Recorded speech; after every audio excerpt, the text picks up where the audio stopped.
ఒళ్ళునొప్పులు గండమాల ప్లీహ విద్రధి మున్నగు వివిధ రోగాల చికిత్స సుగంధ ద్రవ్యాల విషచికిత్స మందుల వివరాలు.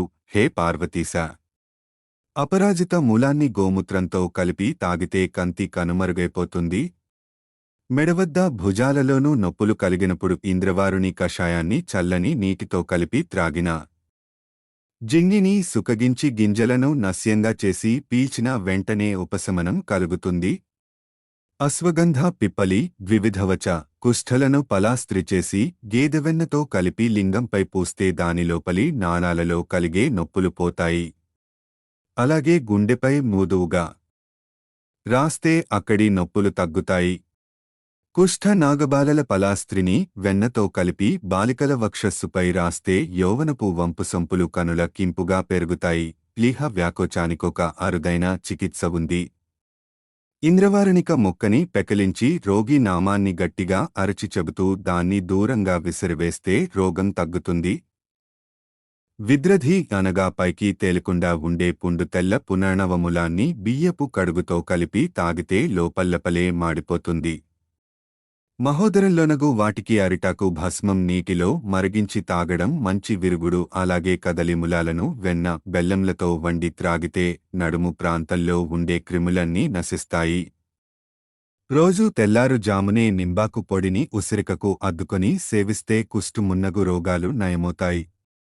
హరితకి విడంగా హరిద్ర తెల్ల ఆవాలు సోమరాజ కరంజల వేరులు సైంధవాలను కలిపి చూర్ణం చేసి గోమూత్రంతో ముద్దచేసి రాస్తే కుష్టు రోగం పోతుంది. త్రిఫల ఒక పాలు సోమరాజ బీజాలు 2 పాళ్లు తీసుకుంటూ వైద్యులు నిర్దేశించిన పథ్యాన్ని నిక్కచ్చిగా పాటిస్తే బద్దె పురుగు, దీనిని ప్రస్తుత భాషలో రింగ్ వర్మంటున్నారు, నశిస్తుంది.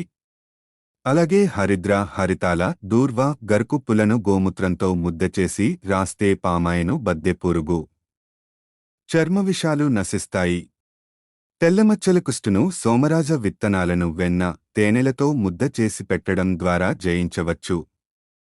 దీనికి అనుపానంగా మజ్జిగను వాడాలి. తెల్ల అపరాజిత వేరును నీటిలో ఉంచి ఆ నీటితోనే శుద్ధి చేస్తూ తీస్తూ ఒక నెలపాటు రాస్తే బొల్లి మటుమాయమవుతుంది. గేదెవెన్న సింధూర మరిచకలను గజ్జి పామ వంటి తెగులున్న చోట రాస్తే ఆ రోగం పోతుంది. శుక్ల పిత్తానికి గంభారి పొడివేళ్లను ఉడికించి పాలతో కలిపి చేసిన పానీయం మంచి విరుగుడు. సిల్హికను నశింపచేయాలంటే మూలకములాలను అపామార్గ రసంతో కలిపి నూరిచేసిన పలాస్త్రిని శరీరంపై రాయాలి. హరిద్రాన్ని కదలి భస్మంతో కలిపి పెట్టినా ఆ వ్యాధి తగ్గుతుంది. గజ్జికి కదలి అపామార్గ చూణాలను ఎరండతో చేర్చి రాయడం కూడా మంచి ఫలితాన్నిస్తుంది. కూష్మాండమునెండబెట్టి కాల్చి భస్మం చేసి దానికి గోమూత్రాన్ని కలిపి హరిద్రతో నీటితో ముద్దచేసి చిన్న ముకుట్లో వేసి ఇద్దుపడకపై తక్కువ సెగలో వేడిచేసి చల్లారినాక దానితో తయారుచేసిన తైలాన్ని చేతులకు కాళ్లకు పట్టిస్తే వంకరలు తీరి అందంగా ఆరోగ్యంగా అవి పెరుగుతాయి. నువ్వులు ఆవాలు హరిద్ర కుష్ఠకాలతో తయారుచేసిన తైలాన్ని శరీర మద్దనకుపయోగిస్తే దుర్వాసనలు పోయి సువాసనలబ్బుతాయి. దూర్వ కాకజంఘ తైలం కూడా ఇలాంటిదే. అర్జున పుష్పాలు జంబు లోధ్రల ఆకులు కూడా ఇలా తైలంగా చేస్తే శరీర దుర్వాసనను పోగొడతాయి.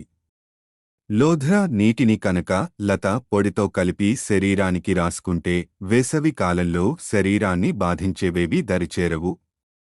కాకజంఘ తైలం శరీరానికి సుగంధాన్నిస్తుంది. యష్టిమధు వాసకరసాల కషాయానికి పంచదార తేనెలను చేర్చి తాగితే రక్తపిత్త తాప కామెర్ల రోగాలు తగ్గిపోతాయి. వాసక రసాన్ని తేనెతో తాగితే రక్తపిత్తం తగ్గుతుంది. రోజూ పొద్దున్నే సహజ శీతల జలాన్ని త్రాగితే పడిసమే పట్టదు, పట్టినా నిలబడదు. విభీటక పిప్పలి సైంధవాలను పుల్లంబలితో తింటే గొంతు బాధలు ధ్వనులతో సహా తగ్గుతాయి. ఆయాసం తగ్గడానికి పెద్ద ప్రయత్నమే చేయాలి. ఆమలక మనస్సిల బలముల కొలపత్ర గుగ్గులాలను ఆవుపాలతో కషాయం చేసి త్రాగుతుండాలి. ఇంకా బదరి జాతిపత్ర కొలపత్ర మనస్సిలను కాల్చి ఆ పొగను పీలుస్తుండాలి. ఆయాసం శాశ్వతంగా నిష్క్రమిస్తుంది. త్రిఫల పిప్పలెలను చూర్ణం చేసి తేనెతో రంగరించి భోజనానికి ముందు తీసుకుంటే దాహం, జ్వరం దగ్గరకు రావు. త్రిదోషాల వల్ల వచ్చే ఏ వాంతుల జబ్బైనా బిల్వముల, గుడుచెల కషాయాన్ని తేనెతో తీసుకుంటే సమసిపోతుంది. దూర్వను గుండ చేసి బియ్యపు కడుగుతో ముద్ద చేసి తింటే కూడా వాంతులాగుతాయి. గౌరీశంకర చంద్రుడు పుష్యనక్షత్రంలో ప్రవేశించినప్పుడు తెల్ల పునర్నవ వేళ్లను సేకరించి నీటిలో వేసుకొని త్రాగివేసిన వాని జోలికిగాని ఇంటికిగాని ఏ సర్పాలు రావు. ఎలుగుబంటి దంతాలతో చేయబడిన గరుడ ప్రతిమగల తాయెత్తును గాని రక్షణను గాని ధరించిన వానిని ఏ పాము కాటు వేయదు. శాల్మలి మూలాన్ని నీటితో కషాయం చేసుకుని త్రాగనవాని శరీరంలోకి పాముకోర దిగినా విషమెక్కదు. లజ్జాలుక మూలాన్ని చంద్రుడు పుష్యనక్షత్రమండలంలో నున్నప్పుడు సంగ్రహించి మణికట్టుకి కట్టుకున్నా వాటి రసాన్ని శరీరంపై పూసుకున్నా ఏ పామునైనా పట్టుకోవచ్చు. వద్ర దుందుభ జాతి పాముల విషాన్ని మహాకాలవేళ్లను పుల్లంబలితో చేర్చి చేసిన పలాస్త్రీ శరీరంపై రాయబడి హరిస్తుంది. తండులీక వేరు బియ్యపు కడుగు వెన్నలతో పలాస్త్రీ చేయబడితే విష సర్వవిధ విష సంహారకమవుతుంది. నీలి లేదా లజ్జాలుక వేరుని బియ్యపు కడుగులో నానబెట్టి తాగితే విష కీటకాల విషం విరిగిపోతుంది. అదేవిధంగా గుమ్మడెరసం, బెల్లం లేదా పంచదార, పాలు కలిపిన మందుకూడా కీటక విషహారకమే. శ్వేతార్క మూలాన్ని చంద్రుడు పుష్యనక్షత్ర మండలంలో నున్నప్పుడు సేకరించి సహజ శీతల జలంలో నానబెట్టి తాగితే విషకీటకాల కాటు, విషం పూసిన కత్తిగాటు ఆ మనిషిని బాధించవు. మతిపోయి తిరుగుతున్న వారిని మరల మతిమంతులను చేసే శక్తి కొద్రువ మూలాలకుంది.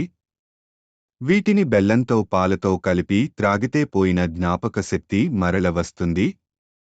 ఎస్టి మధుని పై విధంగా తాగితే ఎలక కొరకడం వల్ల చేరిన విషం ఎగిరిపోతుంది. అది 3 రోజుల్లోనే. నల్ల అంకోటను వేడినీళ్లలో వేసుకుని తాగితే ఎలాంటి విషమైనా జీర్ణమైపోతుంది. ఓ మహాదేవ! ఆవుపాల నుండి అప్పుడే తీసిన వెన్నకు సైంధవ లవణాన్ని చేర్చి సేవిస్తే తేలుకాటు నుండి ఉపశమనం కలుగుతుంది. మనిషి కాటుకి మందులేదంటారు గాని ఉంది. కుసుంభ, కుంకుమ, హరితాల, మనస్సిల, కరంజలతో అర్కములపు పొడిని చేర్చి తింటే మనిషి కాటు వల్ల ఎక్కిన విషం దిగిపోతుంది. తేనెటీగ కూడితే సొంటి, తగరపాదికల పలాశ్రిని ఆ కుట్టిన చోట పూస్తే వెంటనే నొప్పి తగ్గిపోతుంది. దీనికి శతపుష్ప, సైంధవ, నవనీత మిశ్రమం ఇంకా బాగా పనిచేస్తుంది. కుక్క కాటుకి శిరీష విత్తనాన్ని పాలలో ఉడికించి చేసిన మందు మంచి విరుగుడు. కప్పకాటుకి వేరే మందేమీ అక్కరలేదు. ఆ చోట చర్మాన్ని చురికించి కొంచెం ఎకబడగానే నీళ్లు పోస్తే చాలు. ఎలుక కాటు వల్ల ఎక్కిన విషం చంద్రుడు నడినెత్తిన ఉన్నప్పుడు సంగ్రహించిన ధత్తూరకాన్ని తీసి రసం పిండి దానికి పాలు, బెల్లం, వెన్నలను కలిపి చేసిన మందువల్ల దిగిపోతుంది. సాలెపురుగు విషానికి దేవదారు, గైరికాలను గాని నాగేశ్వర, 2 రకాల హరిద్రను గాని మంజిష్టికతో కలిపి చేసిన పలాస్త్రీ మంచి విరుగుడు. కరంజ బీజాలు, వరుణ బెరడు, నువ్వులు, ఆవాలతో చేసిన మిశ్రమౌషధం సామాన్య విషాలన్నిటినీ విరిచేస్తుంది. గుగ్గం దురదలతో హడావిడి చేస్తున్నప్పుడు దాని చర్మంపై కుమారి పత్రం, వెన్న, ఉప్పులతో చేసిన పలాస్త్రిని పూస్తే అది శాంతిస్తుంది. ఇది కాస్త మొండి జబ్బు. 10 రోజులు మందు వాడాలి. అధ్యాయాలు 190, 191.